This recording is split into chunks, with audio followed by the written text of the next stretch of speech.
I love the old days. You know what they used to do to guys like that when they were in a place like this? They'd be carried out on a stretcher, folks. And you can tell them to go themselves.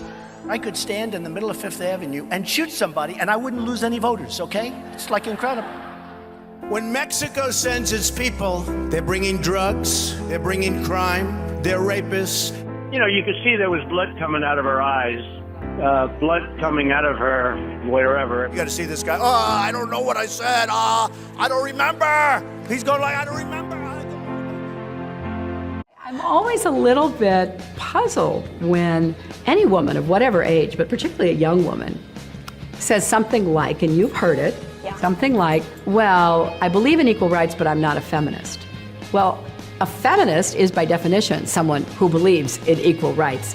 I'm hoping that people will not be afraid to say, that doesn't mean you hate men. It doesn't mean that you want to separate out the world so that you're not, part of ordinary life. That's not what it means at all. It just means that we believe women have the same rights as men, politically, culturally, socially, economically. That's what it means. This clip highlights the basis of Clinton's campaign. The dominant reading would agree with Hillary's stance on women's rights and say that women deserve to have equal opportunities, power, and confidence to pursue their dreams. The audience to best recognize this dominant reading would be feminists. Hillary's campaign gave greater voice to feminist groups, fulfilling her goals through the mobilization and support of other like-minded individuals.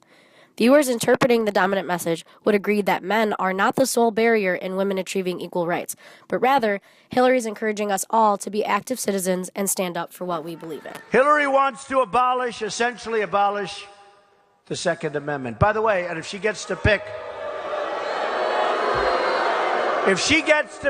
her judges, nothing you can do, folks. Although the Second Amendment people, maybe there is, I don't know.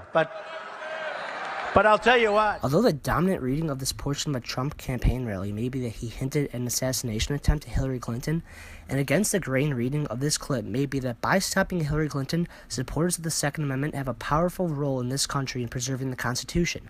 The audience that would most likely read this quote in that way would be those individuals that are extremist conservatives.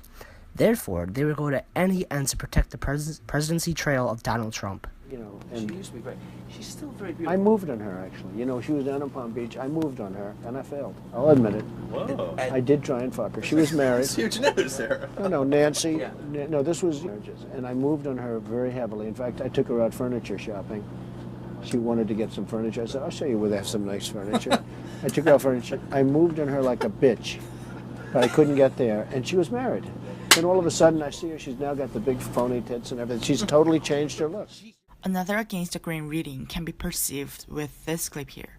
Although the dominant reading of this clip from what Trump intended was that he can attract any and every woman he meets, an against the grain reading of this segment may focus on how Trump is portraying sexual assault based on his actions he claims to commit without consent. The audience that would most likely read this clip in that way would be those individuals that are women's rights activists. Because of what Trump says and how he mentions he does what he says, I can see many women's rights activists reading it in this way. The blind spot argument talks about how what is being sold by television is not the products advertised, but the audience themselves. Once networks know the types of audiences that view their content, they will continue to reproduce that content in an effort to maintain a large viewership. This was seen throughout the campaign as networks aired Trump coverage continuously to stimulate controversy, knowing that this content would increase the people tuning into their networks during airtime.